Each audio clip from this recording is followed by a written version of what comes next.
continue now with tributes to, of course, the late Ladysmith Black Mambazo founder, Joseph Shabalala, the founder of the 5-time Grammy-winning group who died this morning at Life Eugene Marais Hospital in Pretoria. To help me reflect a little bit on Shemu's life and the successful career that he's had, I'm now joined in the studio by historian Mbuso Khoza. It's good to have you back. Thank you. You've called him a tree that has bore many fruits for this country. Why do you choose that analogy? It's because, when you look at the groups that came from South Africa that have won Grammys, toured the world, it was after people like him to set this trend. Yeah. And not because they went there and said, we are Black Mambazo and we are from this poor country, because it's very wrong how our artists, when they go overseas, they tend to talk bad about South Africa for pity, more of a poor me mentality. I'm from this poor country. Mm-hmm. But they went there and represented our culture so well, and especially that in the olden days, before the colonial battles, like Isanjwana, like in Val, where King Mshosho conquered the British. Missionaries came in with a mission to colonize, but they ended up raping Africa. Yeah. But Black Mambazo, when they came in after Mikorotlo, Amahubo, a thing of the past, they managed to carry this nuance. Ooh,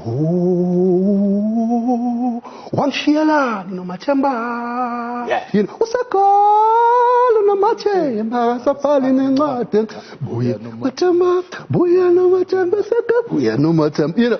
So, and when you go back to 1600th century, the melodies,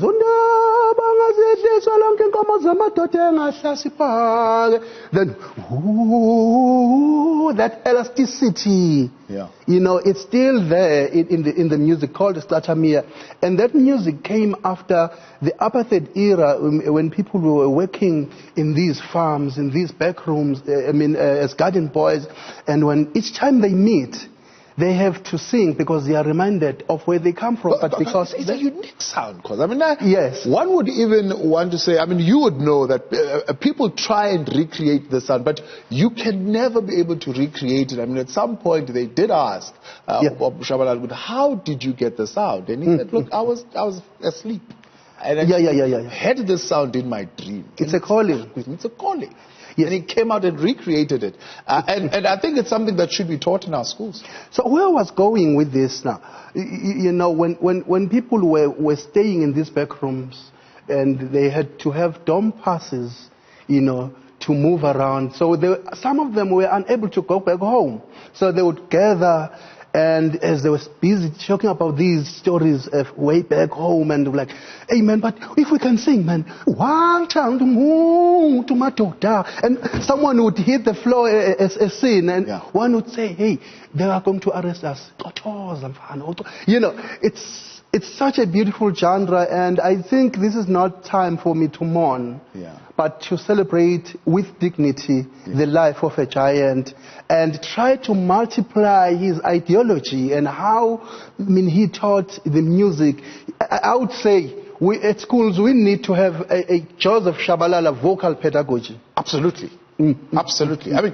Because you look at the placing, you look at the tonality, you look at the dynamics of how he conducted the group and how they responded also to his call. And it's not something that I don't know. It's not something that you can explain, but it's something that only them as a group managed to actually grasp and run with. Very true. And for me, as I say, it's not time to mourn, because death is a natural thing. We all have to go at some point. Right. And, a tree, as I said, produces so many fruits over the years, new fruits over the years, but it never disconnects from its roots. Right. So that's what Professor Joseph Shabalala for me stands for and symbolizes, and I hope there will be a monument in Mnambiti after Joseph Shabalala. One of the things that he writes about, for example, one of the songs that really make an impression on me. Yes.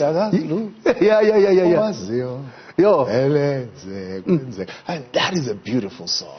And again, what we can learn from Ubabu Joseph Shabalala is that the movements in the song, you have your verse, you have your chorus, you have your small interlude, a bridge, refrains, back to the chorus. If you look at this, ooh, Wangshiela no Matemba, and then they come in, ooh, Wangshiela no Matemba, loko gang mangalisa, loko gang mangalisa, mangi boni dandane, ihlezi, phansi komthunzi, loko gang mangalisa, how,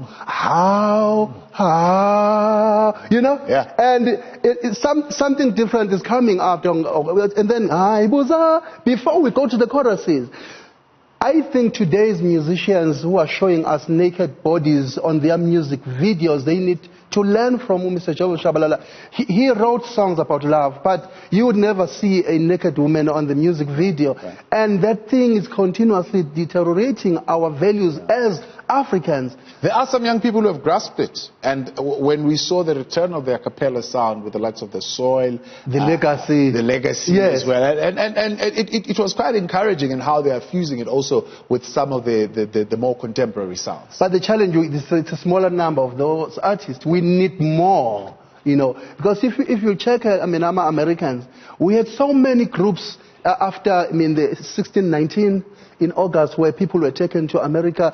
Swing, oh chariot, come for, you know. And we had so many groups, others would, I am gonna ride up in the chariot. But in South Africa, we are so American influenced. And when you go overseas, it's a shame, because as soon as you do their thing, they're like, come on. Yes. You know, but once we've done this before. yeah. We know how to do it better. How did Mambazo, though, maintain that unique South African thing?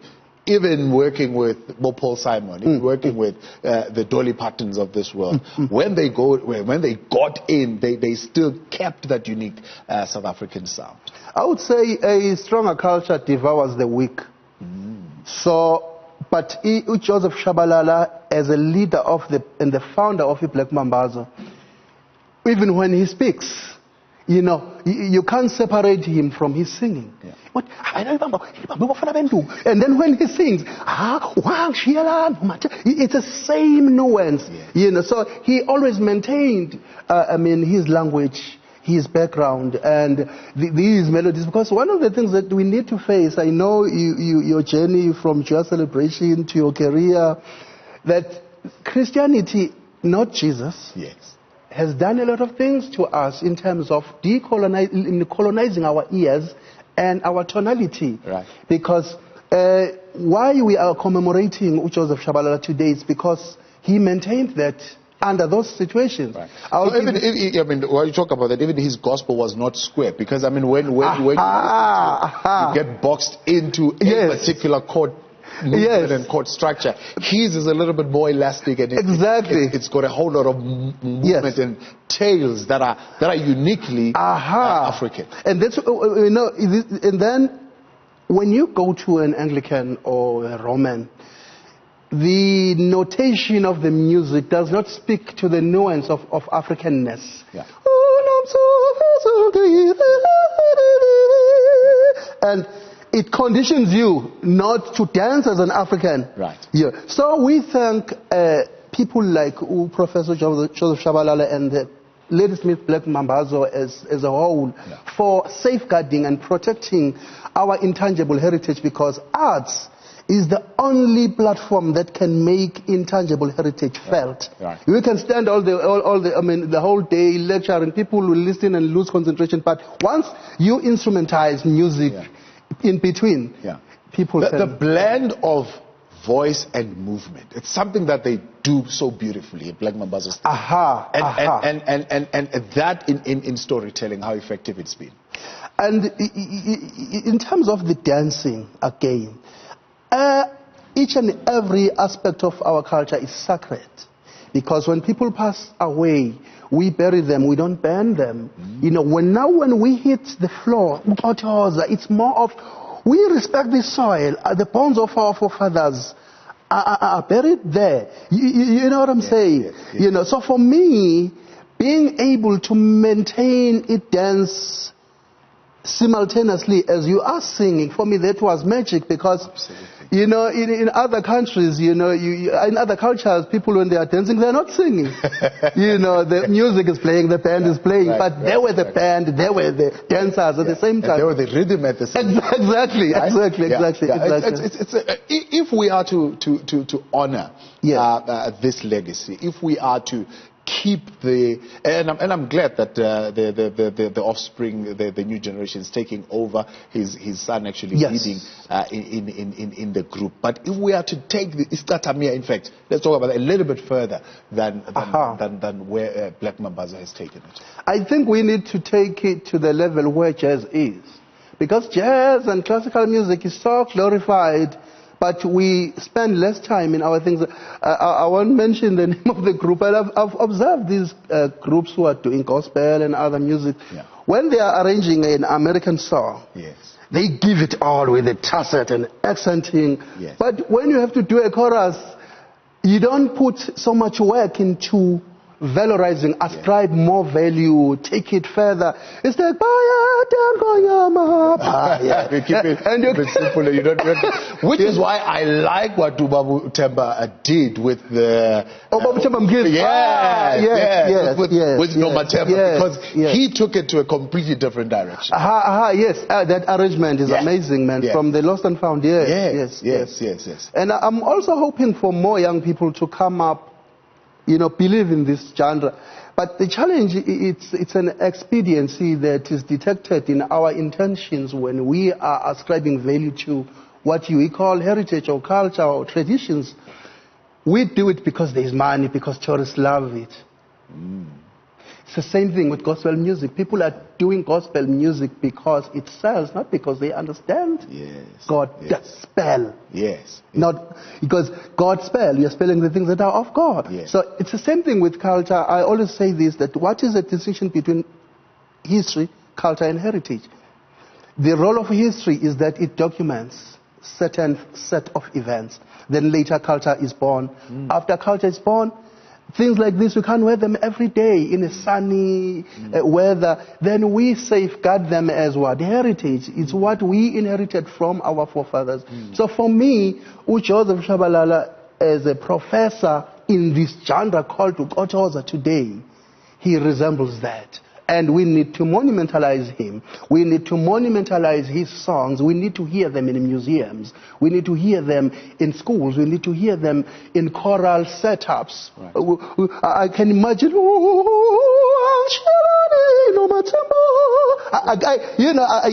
instead of doing Bach and Mozart, you know. I think you got it. Because I appreciate it. Thank you for coming. Thank you so much. And we say long live to the spirit of Ubaba, Joseph Shabalala. Long live, and may he multiply in our youth's minds. Mbuso Khoza, historian, helping us here celebrate the legacy of Ubaba Mbuso Shabalala, Joseph Shabalala, passed on at age 78 earlier on this morning. We continue with the reporting after the break.